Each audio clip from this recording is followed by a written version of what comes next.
Assalamualaikum warahmatullahi wabarakatuh. Bertemu lagi di pembelajaran tematik, tema 7, subtema 2, pembelajaran 3, dan pembelajaran 4. Disimak ya. Yang pertama, sejarah pembentukan NKRI. NKRI itu adalah Negara Kesatuan Republik Indonesia ya. Jadi, negara Indonesia ini ada berkat perjuangan para pejuang kita, para pahlawan kita. Nah, bagaimana caranya? Bagaimana prosesnya, tahapannya? Nah, yang pertama itu ada namanya pembentukan BPUPKI. Negara Indonesia ini lama dijajah. Kita ini dijajah, dijadikan budak. Lalu ada yang namanya pembentukan BPUPKI. Nah, BPUPKI itu adalah Badan Penyelidik Usaha Persiapan Kemerdekaan Indonesia. Nah, setelah itu BPUPKI itu dibubarkan karena dianggap kurang efektif. Dibubarkannya pada tanggal 7 Agustus 1945. Kemudian dibentuklah panitia baru, yaitu PPKI atau Panitia Persiapan Kemerdekaan Indonesia. Diketuainya oleh siapa? Oleh Insinyur Soekarno atau Presiden pertama kali Indonesia. Itu adalah ketua dari PPKI. Nah, PPKI ini ada tugasnya, yaitu dia meresmikan pembukaan dan batang tubuh Undang-Undang Dasar 1945. Dia juga melanjutkan hasil kerja dari BPUPKI. Nah, untuk melaksanakan tugasnya, dia menjalankan 3 sidang. Sidang yang digelar oleh PPKI itu ada 3. Pada tanggal 18 Agustus, dia itu sidangnya untuk menetapkan dan mengesahkan UUD 1945. Ingat. Lalu mengangkat Insinyur Soekarno dan Muhammad Hatta sebagai presiden dan wakil presiden.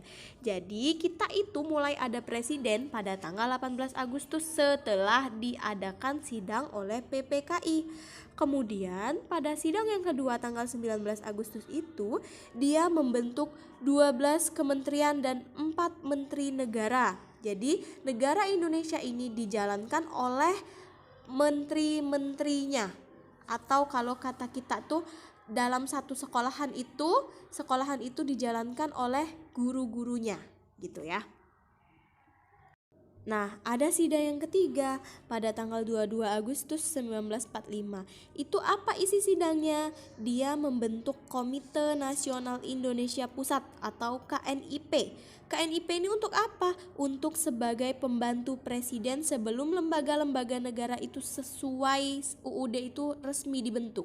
Jadi sebelum Indonesia itu membentuk secara resmi lembaga-lembaganya, maka dibentuk dulu KNIP untuk membantu presiden dalam menjalankan pemerintahan negara Indonesia. Bisa dipahami ya anak soleh tentang proses pembentukan NKRI?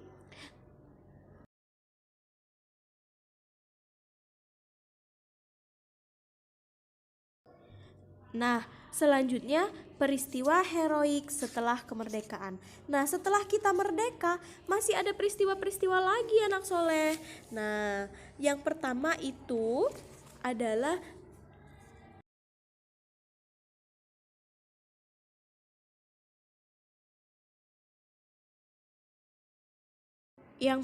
peristiwa 10 November.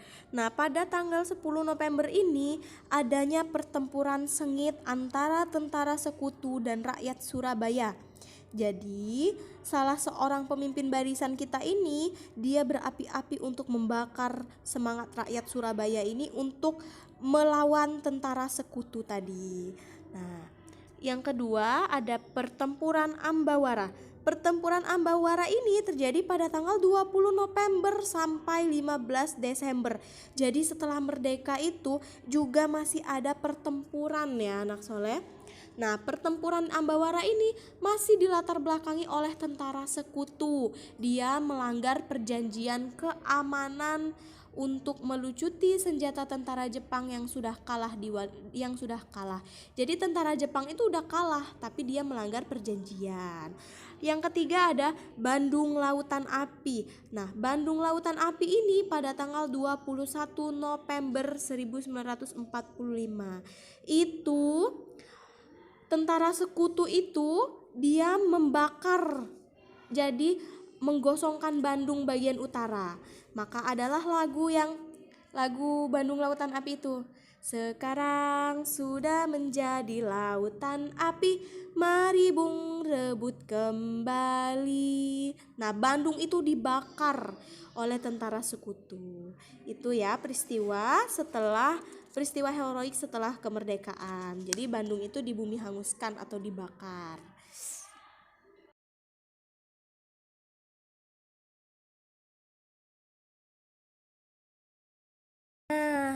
Setelah Indonesia merdeka, ternyata Indonesia ini terdiri dari berbagai macam suku bangsa.